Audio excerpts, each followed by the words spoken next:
Do we have any individuals from Somalia in the group? Please raise your hand. That's for Minnesota, you know.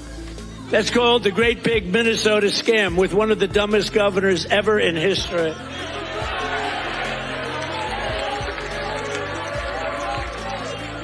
I love this Ilhan Omar, whatever the hell her name is, with the little turban. I love her. She comes in, does nothing but she's always complaining.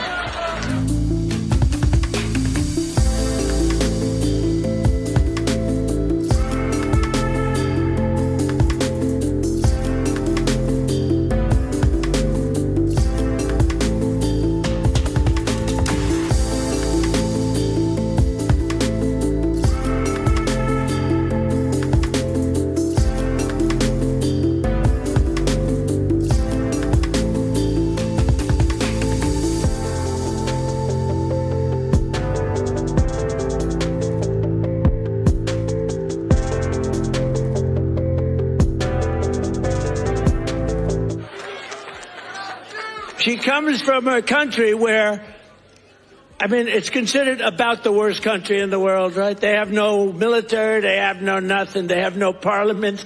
They don't know what the hell the word parliament means. They have nothing, they have no police. They police themselves, they kill each other all the time. I love it. She comes to our country and she's always complaining about the Constitution allows me to do this. We ought to get her the hell out. She married her brother in order to get in, right? She married her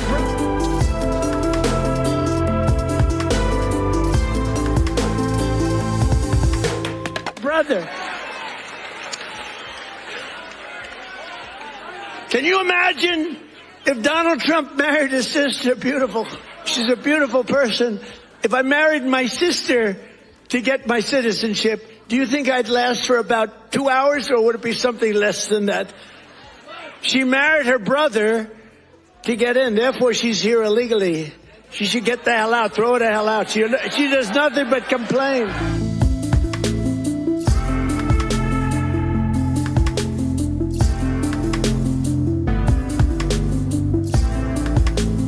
Ilhan Omar has opened up about the massive fraud scandal in Minnesota where hundreds of millions of taxpayer dollars that was supposed to be going to feeding hungry children was actually funding lavish lifestyles, being sent overseas to Somalia, and even reportedly ending up in the hands of terrorists. And as we spoke about last week, most of the people involved in this huge fraud scandal are from Minnesota's Somali community. But according to Ilhan Omar, Somalis are the real victims in all of this. Of the 87 people charged, all but 8 are of Somali descent, and that has added to the spotlight being put specifically on your community. Why do you think this fraud was allowed to get so widespread? Well, I want to say, you know, this also has an impact on Somalis because we are also taxpayers in Minnesota.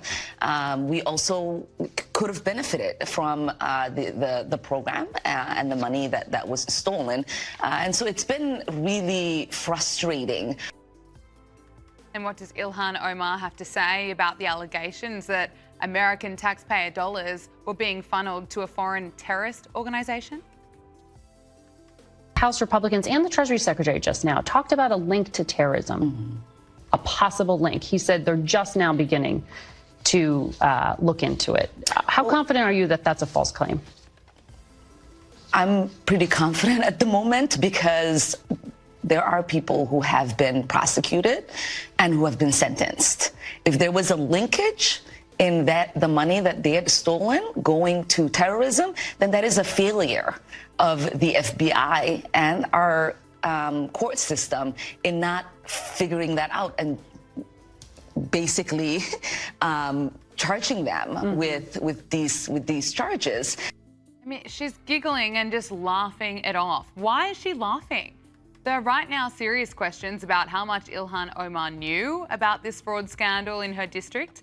Ilhan Omar introduced the bill that led to $250 million in fraud, but she says she was unaware of any wrongdoing. The New York Post is reporting that Ilhan Omar partied at one of the key restaurants named in the fraud case. This is the Safari restaurant. Its co-owner, Salim Ahmed Said, was found guilty in August of stealing over $12 million for claiming to serve thousands of meals during COVID, but instead of feeding hungry children, he was actually pocketing millions of dollars. And according to prosecutors, he blew much of that money on a $2 million mansion and on a $9,000 a month shopping spree. And as taxpayers were being scammed during COVID, Ilhan Omar appeared at that restaurant to praise the program. Another person, Gahad Hashi Said, who worked on Ilhan Omar's campaigns, pleaded guilty earlier this year to claiming to serve 5,000 meals a day, but instead was pocketing more than $3 million. And how close were they? Well, they attended events together. Here they are smiling for selfies to put up on Facebook. And now the White House is warning that this Somali-linked fraud scandal in Minnesota that took place under Governor Tim Walz's watch is likely far worse than we think. Homeland Security Advisor Stephen Miller says that this may just be the tip of the iceberg. Based on what we have found so far, we believe that the Somali fraud operation in Minnesota is the single greatest theft of taxpayer dollars through welfare fraud in American history.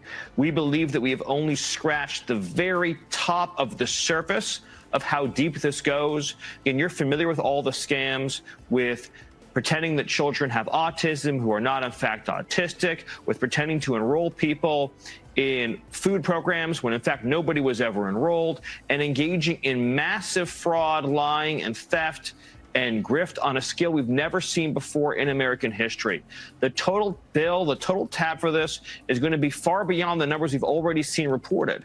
We believe the state government is fully complicit in this scheme, and we believe that what we are going to uncover is going to shock the American people. Stephen Miller also noted that 75% of the Somali population in Minnesota is on welfare. And while Ilhan Omar wants Minnesota's Somali community to play the victim, it's worth noting that her net worth has skyrocketed since she's been in Congress, despite denying claims that she is in fact a millionaire earlier this year. Her latest financial disclosure shows that she had a reported net worth of up to $30 million. Her and her husband experienced a roughly 3,500% increase in net worth last year compared to 2023.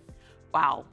And finally, what does Ilhan Omar make of the Trump administration's concerns around mass migration and the expectation that migrants assimilate and adopt American values?